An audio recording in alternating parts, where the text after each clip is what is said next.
Aloha, Sylvan Bell coming back from Sacramento, California, July 2nd, 2016, 10:15 in the morning. Perfect day to talk about sales. Perfect day to talk about sales. And we're in part 3 of people sell how they buy. So part 1 is people sell how they buy. Part 2 is people train how they sell. Part 3 is people manage how they sell. So I've been privy to a lot of different sales managers, and because I've trained with people, and there's a lot of times where salespeople butt heads with the manager. Okay, so we're going to go through the personalities once again. If you have an aggressive salesperson, and that's their type of sales style, they're going to be a very aggressive manager for the most part. Not always, but for the most part. If you have somebody who's a very passive salesperson, they're going to be a very passive sales manager. And then you can have somebody in the middle. So the reason I bring this up is depending upon how they are as a salesperson, that's how they're going to manage you. And there's sometimes where I work with salespeople and they'll pull me aside. They're like, oh my goodness, I can't stand my manager. And they got a good manager. But the problem is they're on the opposite spectrum of what that manager is. So if they have an aggressive manager and they're a passive salesperson, they're not going to like each other.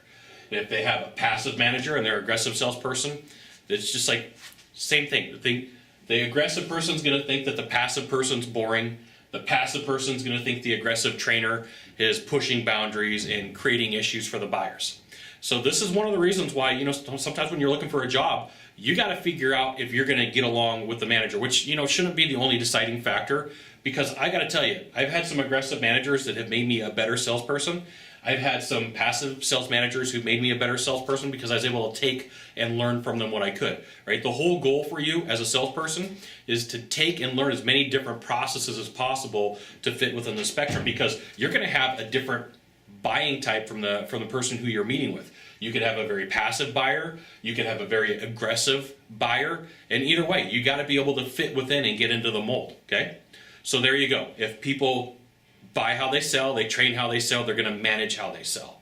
So you got to know this going into the process, so that if you're like butting heads with a manager, it's probably because you just have a different personality type. More than likely, if they're a good manager, they have really good content, they have really good things to say, they have ways to help you out. Sometimes you're just going to have to stick in the game and do what you can. And, if you're the opposite arc of the manager or the trainer, you're just going to have to stay in the game. You just have to okay, right? They have some good stuff. I'm going to learn. I'm going to make it happen. I'm going to go out there and sell more, okay? So part 3, people sell how they buy. Now, if you could do a small favor for me, in the box down below, leave a comment, question, or story. That'd be fantastic. To the right or left, there's a subscribe button. You know what you got to do. You got to subscribe. And then you can send it out to all your friends via StumbleUpon, Facebook, Twitter, Google+. Why not even LinkedIn? Sylvan Bell. We'll see you soon. Thanks for watching. Aloha.